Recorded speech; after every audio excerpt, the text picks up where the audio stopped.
আচ্ছা বলেন, গণভোট যে অনুচ্ছেদে আছে, একই অনুচ্ছেদে একই দিনে জাতীয় সংসদ নির্বাচন অনুষ্ঠিত হবে, এই কথা বলা আছে। তো গণভোট অস্বীকার করলে জাতীয় সংসদের নির্বাচনের কি হবে? আমরা তো এখানে দেখতে পাচ্ছি অনেকেই ঐক্যমত্য কমিশনে ছিলেন। যেদিন গণভোটের সিদ্ধান্ত হয় সেদিন সকলে খুশি হয়ে একসাথে উঠেছে, কোলাকুলি করে একসাথে উঠেছে, এবং সেই দিনটা ছিল সবচাইতে আনন্দের দিন। আমার ধারণা সবাই একজন আরেকজনকে জড়িয়ে ধরেছে। বিএনপি এগ্রি করেছে গণভোট আমরা যাব। এখন বলছে গণভোট অসাংবিধানিক। হায় হায়। এবং ওইটা টেলিভিশনে রেকর্ড করা আছে। আপনারা কেউ যদি সুযোগ থাকে ওই টেলিভিশনের রেকর্ডটা একটু দয়া করে রিওয়াইন্ড করবেন। এই জুলাই সনদ বাস্তবায়নের ক্ষেত্রে সঠিক পথ অবলম্বন করা হোক, এটা না চেয়ে কারো কারো ব্যক্তিগত খায়েশ কিংবা চিন্তা ভাবনার বহিঃপ্রকাশ আধিপত্যবাদের মতো আমাদের উপর চাপিয়ে দেওয়ার এক ধরনের বাস্তব নমুনা দেখা যাচ্ছে। তো আমি অনুরোধ করব, আমাদের সকলের দায়িত্ব হবে পার্লামেন্টের ভিতরে এবং বাইরে। এখনই মনে হয় সরকার দলীয় পার্লামেন্টারিয়ানরা, বিরোধী দলীয় পার্লামেন্টারিয়ানরা পার্লামেন্টে বসে মিটিং করছেন।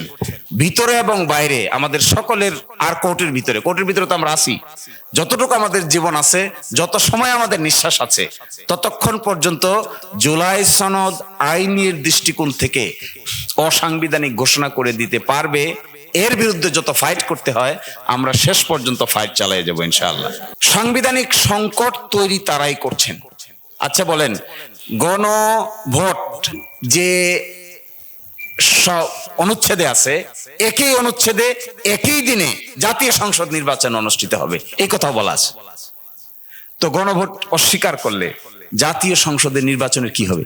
আসলে কি এই জিনিসটা ওনারা চিন্তা করছেন না, নাকি আসলে অতি চিন্তা করতে গিয়ে আমার কাছে মাঝে মাঝে মনে হয় এটা কি কম বোঝার ফল নাকি অতি বোঝার ফল? এই দুইটার মাঝখানে উত্তরটা এরকম আসে যে মনে হয় এটা সম্মিলিত কোনো বুঝ জ্ঞানের ফল না।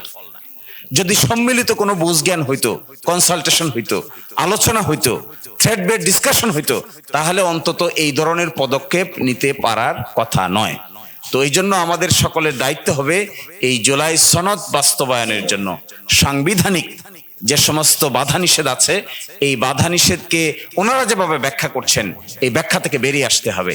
এটা সঠিক ব্যাখ্যা না। আমরা তো এখানে দেখতে পাচ্ছি অনেকেই ঐক্যমত্য কমিশনে ছিলেন।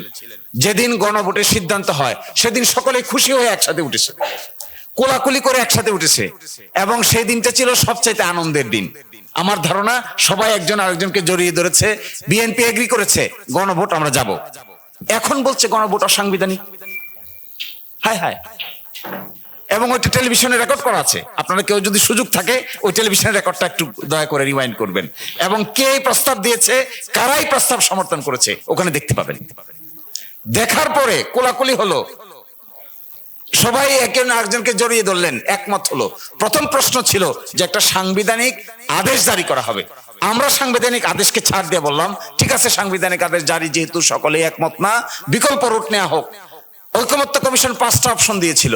তখন প্রশ্ন আসলো গণভোট। গণভোটের কথা যে আসলো সকলেই একমত হয়ে গেল, ঠিক আছে গণভোট গণভোট গণভোট। এবং আজকে যারা গণভোটের বিরুদ্ধে বলছেন তাদের কণ্ঠ এবং হাত সেখানে দেখতে পাবেন। তা যদি হয় সেই গণভোটের আদেশ এখন আর বাস্তবায়ন করতে চান না, এর অর্থ হলো কোনো না কোনো জায়গায় সম্ভবত এক ধরনের ঋণ তৈরি হয়েছে, যে ঋণটাকে আপনারা পরিশোধ করতে গিয়ে গণভোটকে অ্যাভয়েড করতে হচ্ছে। এটা খুবই ডেঞ্জারাস কথা। মানুষ 4 কোটি 5 কোটি লোক এর পক্ষে রায় দিয়েছে, এটাকে অ্যাভয়েড করতে হচ্ছে কোন ঋণের কারণে? কোথায় নাকে খত দেওয়ার কারণে? কোন জায়গায় নাক পাশে আবদ্ধ হয়েছেন, যে নাক পাশে আবদ্ধ হওয়ার ফলে 4 কোটি 5 কোটি লোকের ভোটকে অ্যাভয়েড করতে হচ্ছে?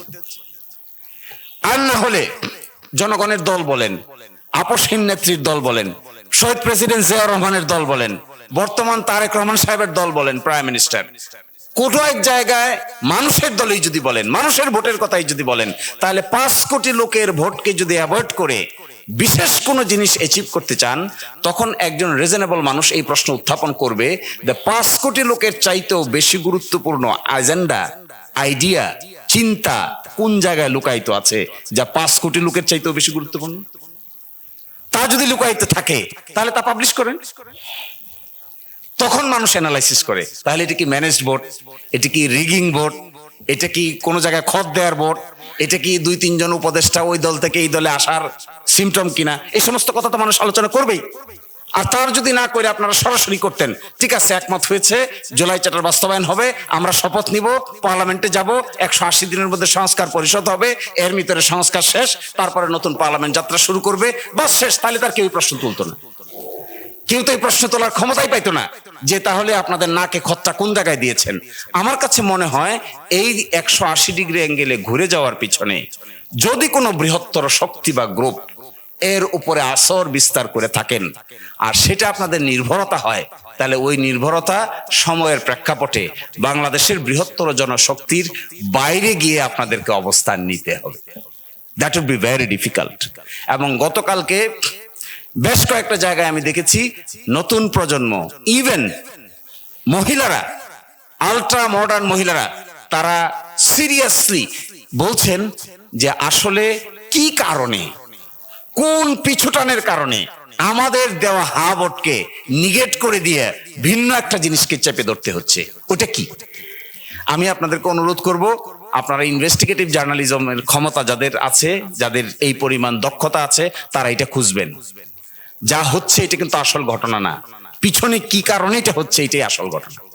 এই কারণটা খুঁজবেন। কি কারণে হোম মিনিস্টার এত অ্যাক্টিভিটি দেখাচ্ছেন? কি কারণে ল মিনিস্টার এত চুপ আছেন? কি কারণে ল মিনিস্ট্রির ফাংশন আরেক মিনিস্ট্রিকে পালন করতে হচ্ছে? কি কারণে একজন ব্যক্তির 25 দিন 30 দিন আগে দেওয়া কমিটমেন্ট 30 দিন পরে 180 ডিগ্রি অ্যাঙ্গেলে পরিবর্তন হয়ে গেছে? পর্দার আড়ালের ওই শক্তিটাকে কিংবা ওই কারণটাকে যদি খুঁজে বাইর করা যায়, আমার ধারণা এটা বাংলাদেশের জন্য সবচেয়ে বড় উপকার হবে। আর আমি গতকালকে বলেছিলাম, এক মন্ত্রীর সাথে দেখা হয়েছে, সেখানে বলেছিলাম যে আপনারা তো মানুষের বিশ্বাসের জায়গাটা নষ্ট করে দিচ্ছেন। তো উনি বললেন কেমনে? বলে যে সকালে একটা বলেন, দুপুর একটা বলেন, রাতে একটা বলেন। বলে কি বললাম? বলে একবার বলছেন এটা মানবো, এখন বলেন মানবো না। বলে যে আমি বলছি না, আপনি বলেন না। কে বলছে? আমাদের একজন বলছে। তা আমাদের একজন এটা বললো, কেন বললো? আপনারা কি এটা জানেন না? জানি, অনেক কথাই তো জানি, সব কথা কি আর বলি?